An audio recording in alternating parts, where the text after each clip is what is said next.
Welcome to Executive Insights. My guest today is Anju Virmani, Chief Information Officer with Cargojet. Although the airline industry has struggled since the pandemic, Cargojet's business has increased significantly, from transporting PPE to supporting a booming e-commerce. In this episode, we explore the role of IT in helping Cargojet to scale up quickly. Anju shares her personal story of resilience and why she decided to give back as an artist, mentor, board director, and philanthropist. We discuss the topic of diversity and inclusion and what we should be doing at the board and leadership level to correct biases. Hi, Anju. Thank you so much for joining me. It's so great to see you today. Good morning, and it's a pleasure to be here with you. That's a good way to start my morning. That's great. Anju, you've been a CIO with Cargojet since its inception, almost 20 years ago. You're Yes. one of the longest serving CIOs that I know. Um, I think what's interesting about Cargojet is that unlike the general airline industry that has really taken a beating since the pandemic, your business has exploded. Can you talk a little bit about your business model and how it may have evolved itself over time, especially since the pandemic? And been there from day one, so I've seen it evolve, and that's a huge advantage to me personally because I know the history. So traditionally, we never did want to get into a passenger model. And we were always a cargo carrier, and we always said, you don't have to feed the cargo, you don't have to make it entertain the cargo, just so it was always our business model to be cargo. Um, and with the rise of e-commerce over years, and the technology is evolving, it was just natural for our business to evolve. And during the pandemic, it really saw a huge surge because people couldn't go out and they're ordering things online, and we are one of the essential carriers that have been delivering millions of packages. And I was just a few days ago, I was talking to my team and I said, 15 years ago I was at a conference in Portugal where I was talking about Cargojet, and my slides showed that we owned 4 727s and that we flew 200,000 pounds of cargo every night across Canada. Well, this past Black Friday, we flew 2 million pounds of cargo that night. I think it's just impossible to not think of delivery and online presence and e-commerce. And I think every business that was able to provide services remotely and make life easier has seen a boom in their sales revenue. Yeah. Yeah, that's really amazing, Andrew. Just to hear you talk about the demands and how you were able to scale the capacity to meet those demands is incredible.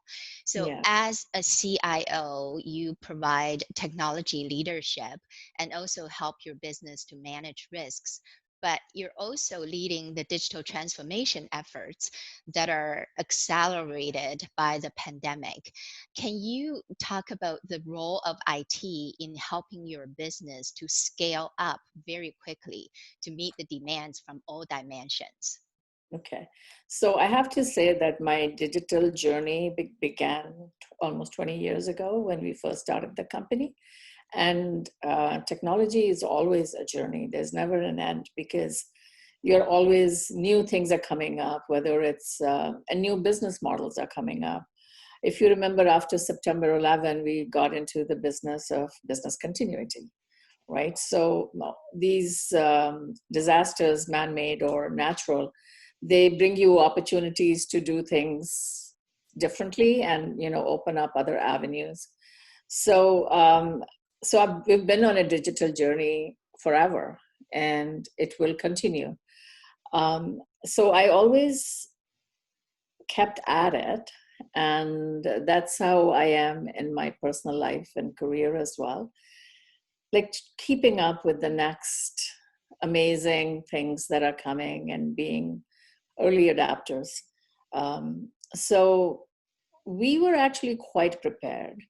I think when we decided to go remote, within 2 days, the only challenges we had were acquiring more equipment, because everybody was all of a sudden buying laptops, and they were buying Citrix licenses, and just those kind of things. We had all of that. All we needed was some more equipment for to send home with our people, and we were up and functional right away. So it's been really nice to hear feedback from our users, from our customers, that IT performance has been flawless during the pandemic and even before.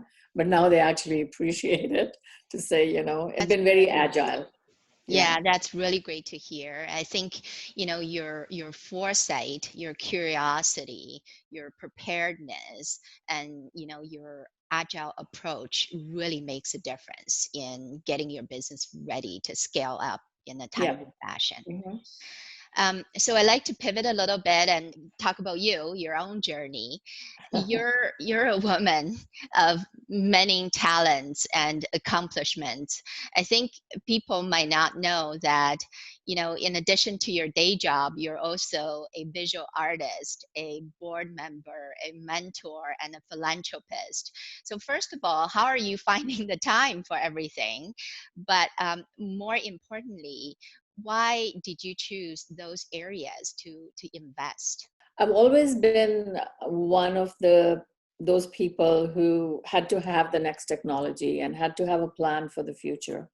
And I think all this comes from my family. My mom, who was a teacher and a principal, and she's 97, but she wishes she'd never stopped working. So I cannot retire. She will not let me go down. When my son was getting into university, I said, when he's gone, I'm going to be a free bird. So how am I going to spend my time? So I think I should start doing some board work. And so what do I have to do board work? So I went to McMaster and I got my charter director initiative, and that led to board positions. At some point, I decided, I was watching YouTube and I saw some fun videos on art, and I was like fascinated. I said, this is great, I can do it. And I went and bought some supplies and I started to paint, and I couldn't do it because abstract art is like being a child. The freedom, the liberty to express and not be judged, because abstract art is happy accidents, right? So it was very different from technology in that it didn't need to be precise. So I found some artists that I liked, and they were in Berlin and Germany, and I actually flew and did workshops with them 4 times. And I'd come back from Europe with my suitcases full of paints, no shopping, nothing. I would come back with paint supplies. And so that started my interest in art, and I found that it was very relaxing for me. I'd put some music on, and I would do this all after I'd done the rest of my work. So I'm a night owl artist. So that's my artist journey. As a philanthropist, the philanthropist sounds too big of a word. Like, it's all about giving back, right? So, and that happens, I came here as an immigrant with nothing. So my first priority was to take care of me, and then my children, and then my immediate circle. And once you've done all that, you can think about giving back to the community. And I realized that we all have to do that, and you have to teach your children from a very young age. And the only way I could do that was so that they saw what I was doing. And I do have a scholarship at Ryerson for women in STEM programs in their 3rd year. I think the 2nd cohort is just getting announced. So 4 women get $10,000 each for the year. And this will continue for the next 3 years because I made a 5-year commitment. Obviously, for governance reasons, they select the candidates. I'm just advised. And last year we did a little reception for the recipients.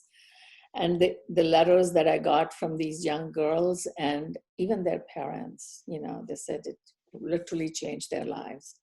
So you teach someone, you give the gift of education, and the rest comes, right? And I hope that they will pay it forward in their own ways, right? But I also mentor, and it's not just about giving money.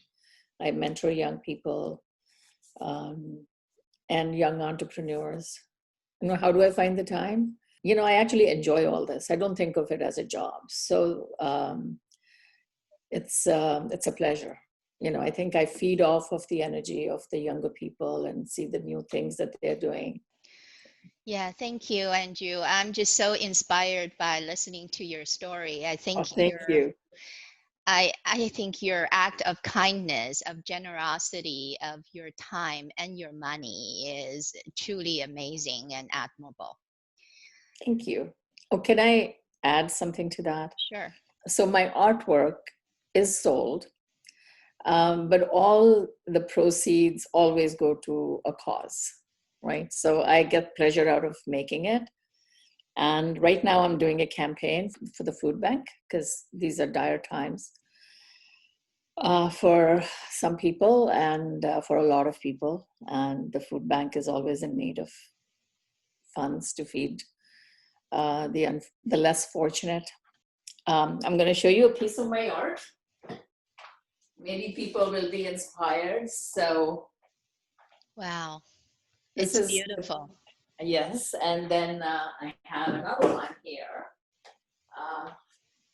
So what happens is, if you like a piece of my art, you make a donation to the food bank, and I match it.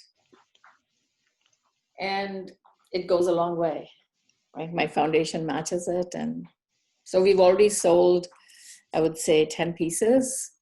And my spare bedroom is like an art studio. It's full of artwork. So happy to color anybody's blank walls. You seem to have a lot of work already on your on your walls. So, but I did start a campaign saying, let me color your blank walls. And let's have a multiplier effect. That's great. And definitely through this platform, we're more than happy to help you spread the message. Thank Anju. you. Thank you. And Anju, you're also very passionate and vocal about the topic of equality, diversity, and inclusion. I think in society and at workplace, culture often models itself after the behaviors of the leadership. What do you think we should be doing at a leadership and board level to help change behaviors and correct biases? Yes, everything starts at the top, the tone at the top, diversity at the top. I find that a lot of people don't know or don't understand what bias is. It could be we say an unconscious bias, or unintended bias, and what's politically correct to say and what's not correct to say, and how do you say things without offending different kind of people. So once you recognize that, you know that there's a problem. Training and awareness for senior management and even at the board level to even understand what the real issue is. It's not enough to say, I'm going to have 30% BIPOC, which is a new term that's been invented, particularly during pandemic. I'm sure you're aware of what that means, right? Black, Indigenous, people of color. And yet there's, I'm not interested in being a poster child for, for diversity or women in STEM, where, I go and get to speak at events about this, but nothing gets done, right?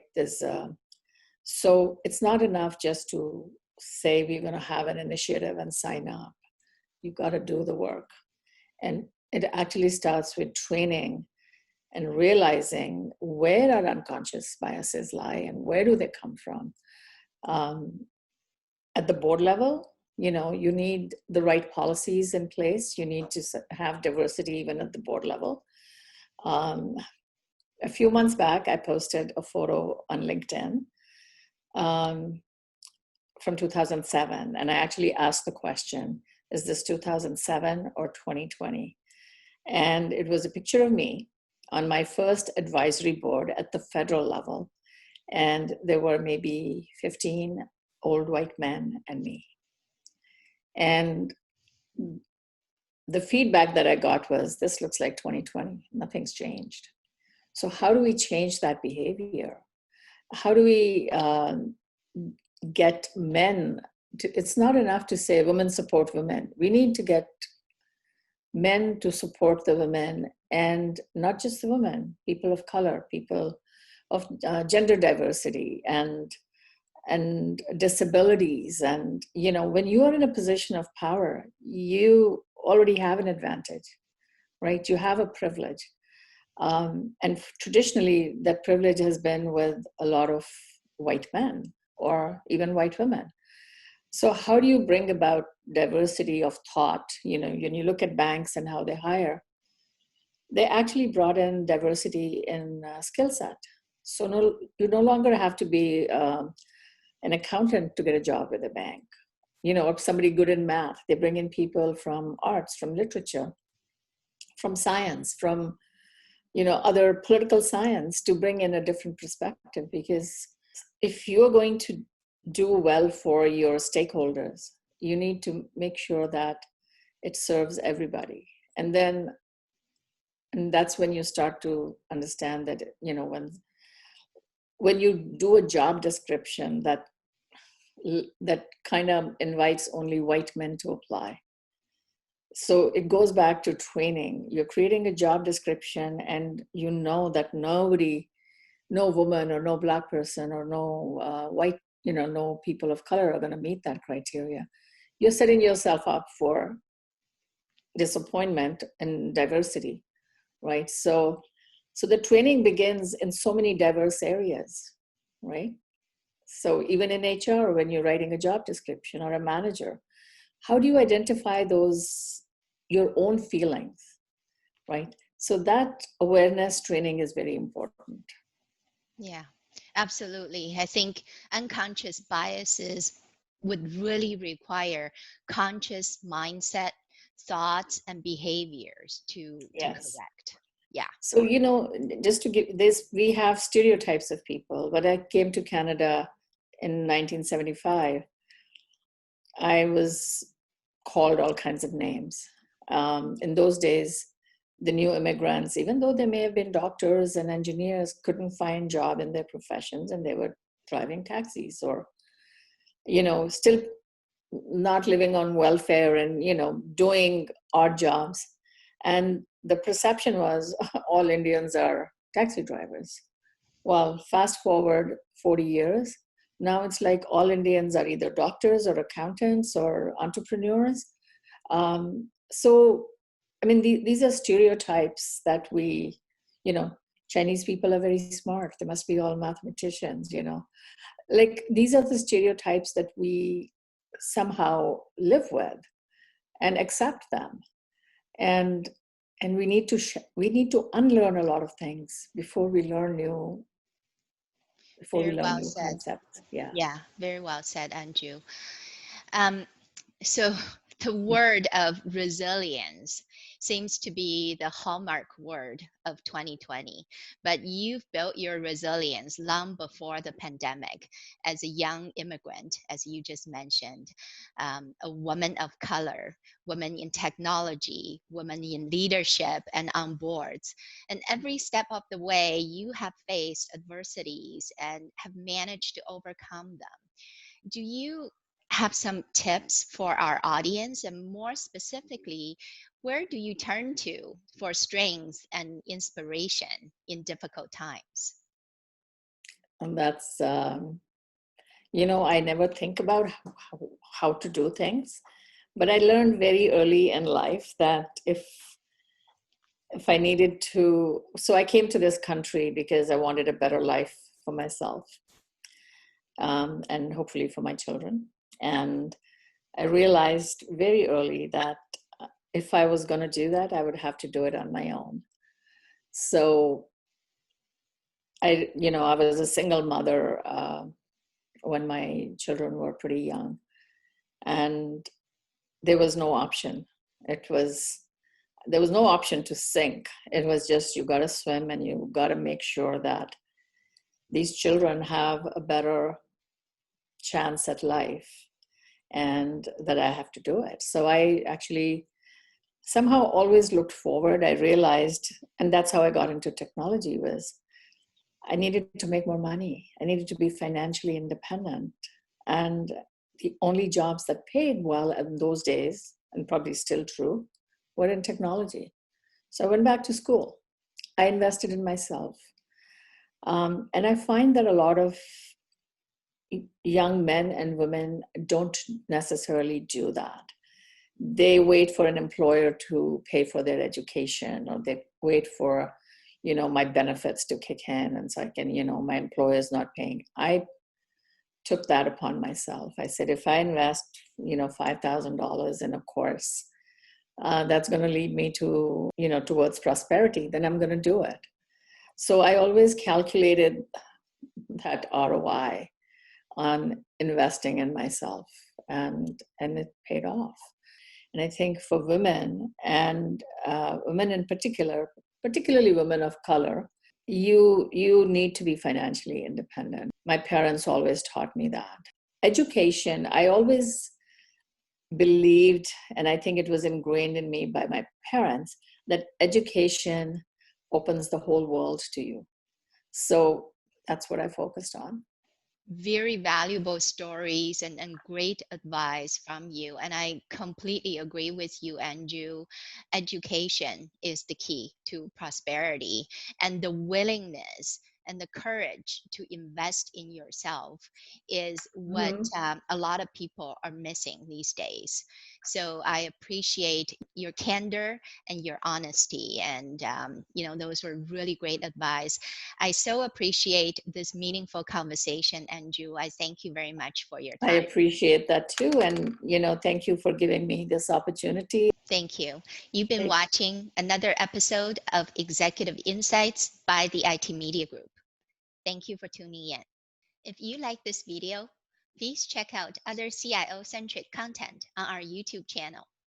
And don't forget to subscribe